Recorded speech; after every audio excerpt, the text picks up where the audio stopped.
I regret to inform you that the Life Worth Wasting podcast is about to begin. Welcome back to our Let's Watch of Mobile Suit Gundam The Origin, Part 3. I am your host, the one, the only, the Devo, and I'm here with my faithful manservant. Fuck you, Bob. Fuck you, Bob. How do you put that like an anagram, Bob? Do you have that on your towels? Yes, I do. Okay. I like it. All right. Sorry for our little hiatus there. We missed last week. Bob was still recovering from his cancer AIDS, and I was please. Hey, I was bordering on a nervous breakdown. I couldn't do it, and I had to leave the state temporarily. It was all him. November and October are by far the two busiest months for your faithful host. And unfortunately, after the horrible Halloween special and almost killing myself for hundreds of trick-or-treaters, I had to go ahead and say, you know what? Fuck it. I need some me time. So I used that time to reflect on how maybe the show's not really going in the direction that I initially anticipated. So I, listened to some people that whose opinions I trust, and they kind of had a unanimous opinion on the show that we produce here, Bob. Okay, fine. Some of them are funny and creative. I will say that. That doesn't change the fact that I want to die, okay? It's boring. That's not really the term that they used or I would use, but it's just not... It's not very interesting, but just sprinkled with moments of entertainment and comedy. Yeah. So we're going to go ahead and we're going to go, as people have already noticed, our intro and our background are a little bit different. I'm going to edit the show a little bit differently. And but since we had already established the format when we started this Let's Watch of Gundam, we're going to go ahead and continue, but we're going to speed it up a little bit. We're just going to try to just mow through these. We're going to do an episode a week of Mobile Suit Gundam The Origin until we get it out of our systems. And then we're going to start fresh. We're going to start anew with the Life Worth Wasting Podcast 2.0. It's not going to be as much of an anime book club as this seems to be as of now. It's going to be more of a standard podcast. It's still going to be anime-centric with a little bit of video games and life and movies kind of sprinkled in there from time to time. As long as we don't have any 30-minute monologues from you, I'm good. First off, story time will never die because that is my lifeblood, you fuckface. It will end. No. One of these days. You've known me for so many years, and I have never run out of stories, and it will never happen. I'm gonna wear you down. Just watch. This is gonna end. You gotta hope this show runs me dry. If I keep talking my stories, eventually I'll run out. No, but then everyone has to listen to your stories. That's the problem. Fine. Think about it. This is something I can show to my children. It's a library of all of their father's pathetic failures in life. How about you just make a separate video series where you just talk and tell stories that I don't have to be a part of? You just talk to no one. You know what? Why don't we do that? We could just have you just blip out of the call whenever I fucking go. I'm good with that. But I need someone to play off of, man. I really wish you would ask some questions or have some reaction shots. That'd really help me out. But they're just so terrible. They're so not, boring. Though. They're not. I think a lot of people love my stories. The one guy who doesn't like them? No, everybody loves my stories. People, when I haven't worked with someone for a while, they're like, "Oh my God, please, go in. You're my bard. Go into your tales of life. I want to hear them." Family gatherings, everybody loves my stories. Maybe since I've known you for like 15 years, that's they're probably just worn off. But that's goddamn. Probably why. Our mutual friend, even though we only speak to him every 3 months, he fucking adores my stories. So, Tony.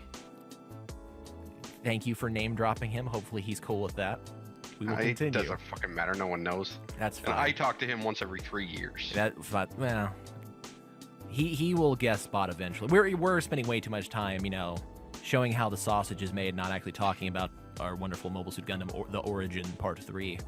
Honestly, that's better than what most of this episode's probably going to be. We're going to get into it. Yeah. We open with Cassilia ordering the assassination of Char. At the Texas spaceport, Char is questioned on why he would want to follow the doppelganger to Zeon. He says Char's a cold-ass motherfucker in this episode. He is a cold-ass... First off, he is a cold-ass motherfucker in this entire series. This series single-handedly makes me think differently of his character, and it's going to affect my ability to rewatch any other Gundams, for better or for worse. Yeah. He says that he plans on carving his own path once he gets to Zeon. Char's doppelganger leaves him with the luggage so he can go fill out some paperwork before they depart. Char gives a glare to one of the suitcases. I wonder why. He put a dildo in it. Yeah. Now that would have made That's story time. That's story time right there. Oh god. At bag check, Doppelganger is stopped for attempting to carry on a firearm. He swears that he has no idea how it got there. I wonder if it has anything to do with Char.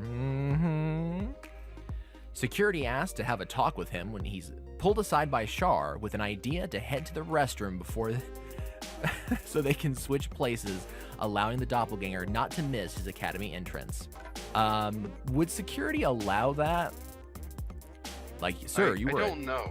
You were attempting to bring on a firearm. Oh, sorry. I just forgot something in my car. I'll be right back.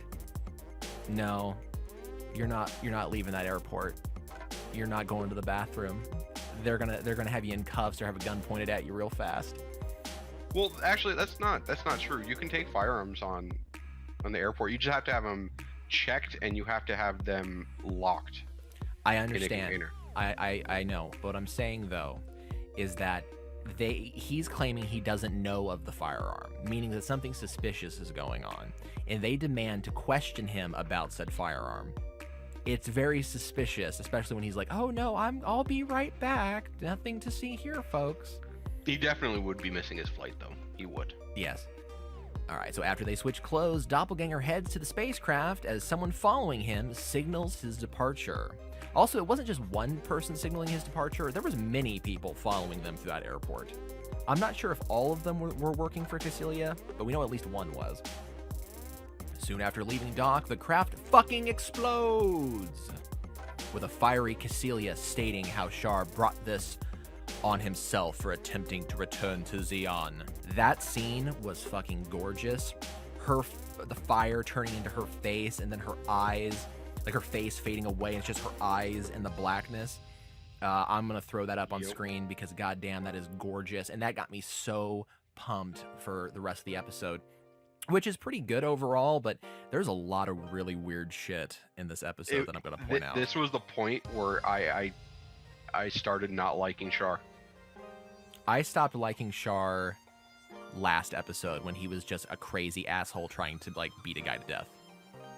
See, I didn't stop liking him then. I stopped liking him when he purposefully like sacrificed his semi-friend, knowing he was going to be murdered. We would agree that there is a cliche in fiction of people fighting together in war, somebody dying, and them like taking their dog tags and basically taking over their life, right?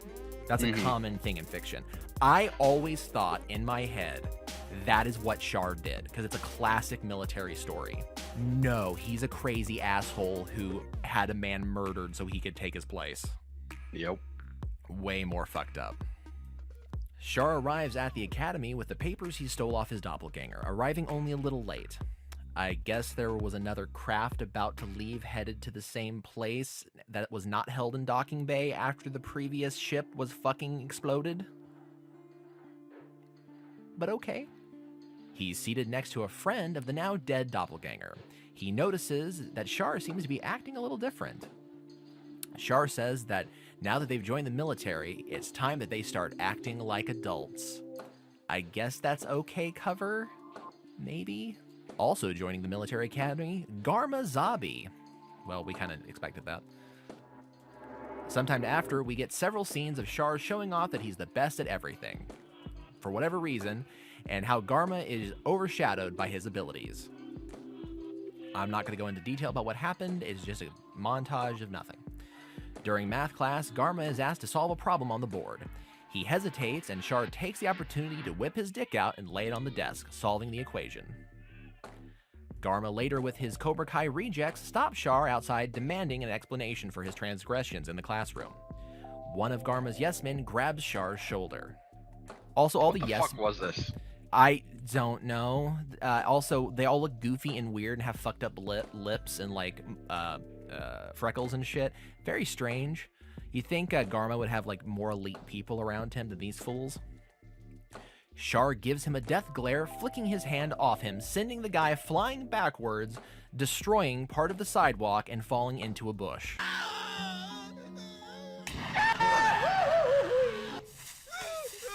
Like, seriously, since when is fucking he the Hulk, too?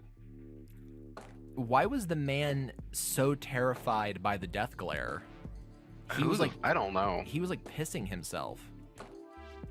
Yeah, and he was like screaming as he can't even let go. He can't let go. He's so fearful he cannot let go of Char.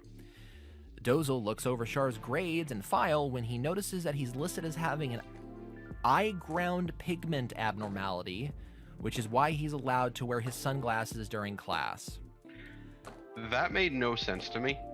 What the Did Char forge his own military paperwork? Like, And what? what the fuck is an eye ground pigment abnormality? Well, he explains it is that his eyes were hit with like radiation, which made them super sensitive to like the radiation from like the sun. Yeah, but he uses a term later on that's not eye ground pigment abnormality. Does he? That makes... No, he doesn't use that term. Okay. Maybe it was a translation fuck up in my subtitles, but I'm pretty sure that's what it said. See, I listened to that. I watched the actual dub version this time. Okay. What did And they say? They said it was solar radiation damage. Well, that's what Char says it is, but I think the condition is the sun ground thing, whatever. I don't know, because pigment has to do with like coloring. So maybe... Well, that's why his eyes are blue now, Bob. I guess maybe Yeah. he's trying to justify his Yeah. blue eyes, saying it was from damage. Oh, yeah. In Char's dorm room, he drips some solution into his eyes in front of the only guy who could tell his eye color is different. Char, being the methodical, planny motherfucker that he is, I think would try to avoid the roommate seeing his eyes. Maybe not. The roommate then dances away wearing only a towel. What the fuck was that? He does like this little like hip dance and he has his arms up and like Char's not even looking at him, so he's doing it for no one's sake. Come on, you were like rock hard during that. Oh my god! It was all for you. No, the whole time I was making a timestamp of I need to clip this out. At the mobile suit development facility, Dozel shows off their progress to his brother. Girin says that he's shutting down the research, and they're approached by Turinov, the man behind the Minovsky particle. He asks to show Girin what he has planned for the mobile suits before any decisions are made. After showing his compact fusion reactor, Girin allows them to continue their work. They're moving very fast in their technological development. And I'm glad they have these compact fusion engines that will fit inside the mobile suits. I never knew the engines were in like the crotch, the dick area. They're in like the stomach area. They're directly underneath the cockpit. Hmm. Yeah, Because when it showed the engine and then it showed the mobile suit afterwards, it was in like the fucking groin. yeah, it's like in the hip to stomach area. So that's why they always say to avoid stabbing them there, because they could blow up and kill everyone. It's also one of the reasons they put the cockpit where it is because people want to try to, like, they want to kill the cockpit, but they also simultaneously do not want to hit the fusion reactor. Mm-hmm. So it's like a semi-protecting thing. Okay then. I know. Back at the academy, the students have to carry their equipment up a mountain. Char is the first person to reach the checkpoint because he's the best. Next up is Garma, already exhausted from the climb. They then decide to turn on the weather machine to create a rainstorm so they can experience extreme conditions. They are warned to hold up to after the rain's over because the rocks are slippery, yo. Alright. Garma uses this chance to gain a lead on Char when he falls down the mountain. Char goes to help by carefully climbing down the mountain after Garma with no problems, because he's the best. Garma tells Char that he'd rather die than fail. Char then unsheathes his 7-incher to the horror of Garma as he carves several stakes to make a tent over him. That's nice of Char. Slightly out of character at this point, I feel. Yeah. Maybe he's just trying to manipulate Garma into being his lackey, I guess. It is reported to Dozel that Garma and Char have gone missing from the field test. He sends out every able-bodied man to search for them. The two are found together, leaning on each other for support out of the woods. How sweet. Char returns to his dorm room and is told that his roommate is being put into another room to make room for Garma, who wants to join Char.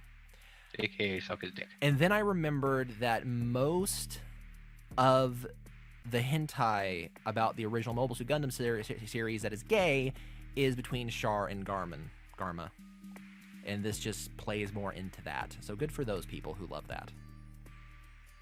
Garma arrives and says that he'll never become a great man if he's always surrounded by yes men, and he requires Char's pushback to get there. We get a paintball combat exercise where Char leads his men to victory because he's the best. I liked the paintball thing. I thought it was kind of fun, but there's nothing really super important to talk about other than his roomie uses this opportunity to ask him a question, which was obviously a leading question to get him to answer wrong, to reveal his identity as not the real Char. See, I would have thought Char would have realized that. You'd think he'd be smart enough to have realized that, yes. While the team receive their grades for their performance, Char raises his hand and asks if they could grant him a question.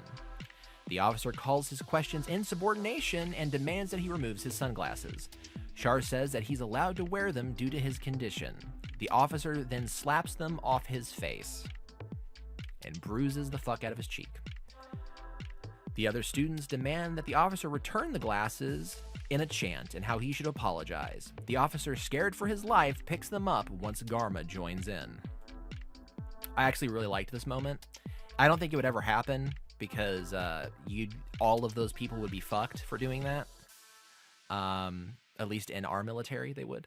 But I really do appreciate the moment that he's earned so many people's respect for being the best. And that fucker with his little white gloves picked up those goddamn sunglasses.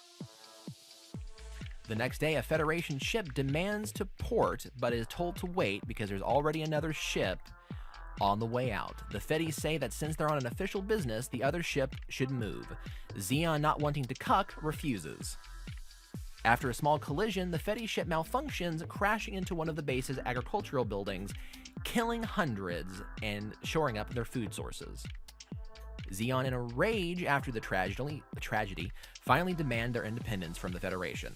The people begin to riot. Federation forces take arms, killing many of the protesters.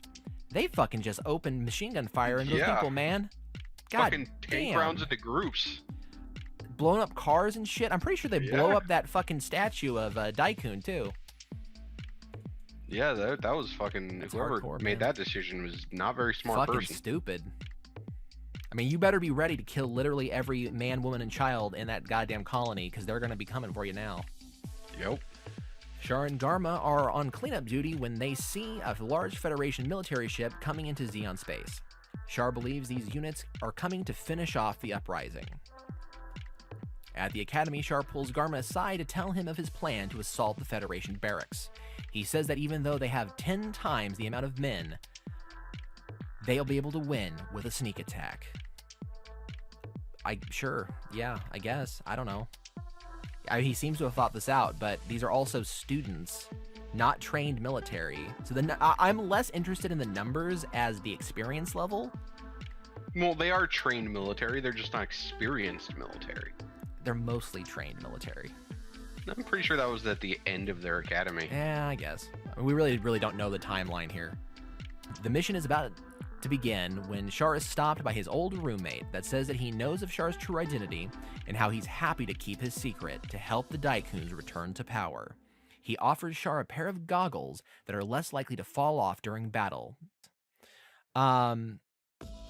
His new headgear looks weird in this animation for some reason. Because it's the top piece that goes... Yeah, without the helmet, it looks odd, maybe. Yeah. I do like that this is where it came from. It is also odd that the goggles are not, military. They're from, football? Space football. They're from space football? Whatever. You know what I picture? I picture space football, from Starship Troopers. I think of Final Fantasy X. Blitzball? Blitzball. I think of Blitzball. So you think they're swimming around underwater? I think that they're swimming around in zero gravity. Char sends out a female student to meet with Dozel after hours, which Dozel accepts for some reason. When questioned about why she wanted to meet, she says that she's there to distract him. He hears I thought he was gonna try and fuck her. I thought she was going to try to seduce his ass. That's like, why would they pick a female? Why would they? I mean, he doesn't even imply, like, I would normally not do this, but, for a young female student, I'll make an exception. Like, they didn't play into that at all, which, yeah, it's a little cliche, but it makes a lot more fucking sense than what happened. Yeah. He hears outside many APCs heading towards the barracks. She pulls a gun on him, but he easily restrains her. She explains to his surprise that the mission is being led by Garma. He then doesn't do anything to stop them? So I guess he really didn't need to be delayed at all? I don't know. The attack commences. Everything goes really well. Not many students die until a tank shows up, destroying some of the APCs, which who knows how many people were in them.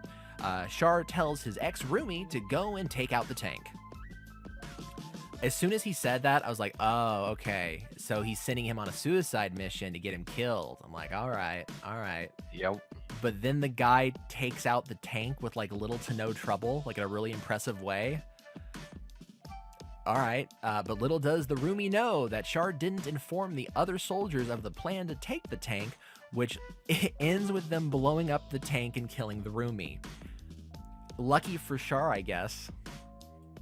Lucky. I'm pretty sure he had the plan the entire time. There's no guarantee that those other soldiers were going to show up with those rocket launchers and blow up that tank.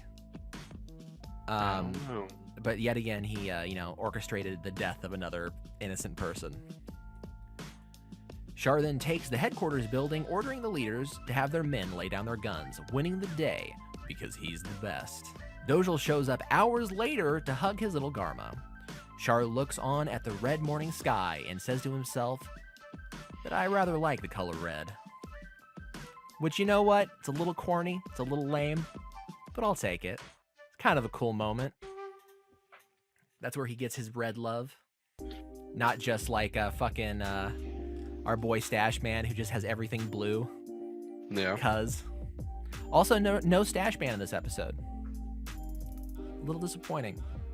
So what do you think of the episode overall, Bob? It was a lot more interesting than some of the other ones. There's a lot more action, which There's I a lot thought more was, action. Yeah. Yeah, a lot more action, which it made it go faster. Yeah. It was a quick watch, I will say. Yeah. There's very little downtime. That episode just moves. I'm pretty sure the episode was longer than the other ones too, but it felt shorter. It was an hour and 5 minutes long, so I think it was a little longer, about 10 minutes than the other episodes, I believe. You didn't watch the after credit shit, did you?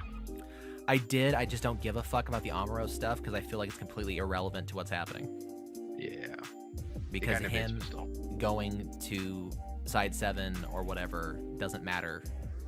Like, that's where he lived. It's like showing a child of a main character, like a Breaking Bad. I don't need to see Walter White as a child moving to his home, to his new city. You know what I mean? Like, it doesn't matter. It's irrelevant. Maybe it will lead somewhere later. I don't know. Maybe we'll follow his father and his development. I don't know. But that finishes up part 3. So next week we will return with part 4. I will say, though, that due to our future change in the podcast, I had to go ahead and let go of one of our interns.